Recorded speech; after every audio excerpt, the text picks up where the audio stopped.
হরে কৃষ্ণ। আমি শ্রীকৃষ্ণের সম্বন্ধে একটা জিনিস জ্ঞান লাভ করেছি, সেটা আপনাদের সাথে শেয়ার করতে চাই। ভগবান শ্রীকৃষ্ণ বলেছেন, গীতা যে জ্ঞান লাভ করবে, যে গীতার সম্পূর্ণ পাঠ গ্রহণ করবে, সে আমার বিষয়ে সম্পূর্ণ জ্ঞান লাভ করবে।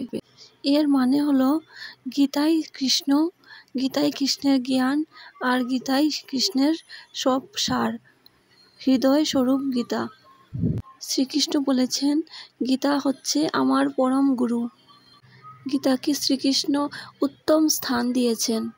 যেখানে গীতার আলোচনা বা পাঠ হয়, সেখানে শ্রীকৃষ্ণ রাধারানীর সহিত এসে আনন্দে মত্ত হন। গোবিন্দ বলেছেন, গীতার জ্ঞান শ্রেষ্ঠ জ্ঞান। শুধু পড়াশোনার জ্ঞান হলেই চলে না, ভগবানের জ্ঞান এবং সংস্কৃতি দেওয়াও দরকার। নিজের সন্তানদের অবশ্যই শাস্ত্রজ্ঞানও দরকার। পড়াশোনার পাশাপাশি শাস্ত্রজ্ঞানও মানুষকে সৎ ভালো রাস্তার দিকে এগিয়ে নিয়ে চলে যায়। তাই শ্রীকৃষ্ণকে আমার দৃঢ় বিশ্বাস এবং গীতার বাণীর প্রতি আমার দৃঢ় বিশ্বাস। সবাই অবশ্যই গীতা পড়তে না পারলেও অবশ্যই শুনবে। জয় গোপাল।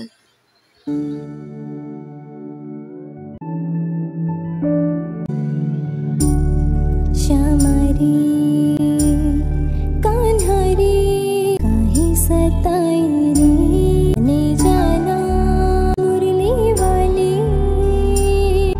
काहे सताई रे। श्यामारी कान्हारी काहे सताई रे, ने जाना मुरली वाली काहे सताए। उड़ी दे मोरी कलाई, गगरी बड़ी दूर से लाई। जाने दे रे गिरधारी मैया।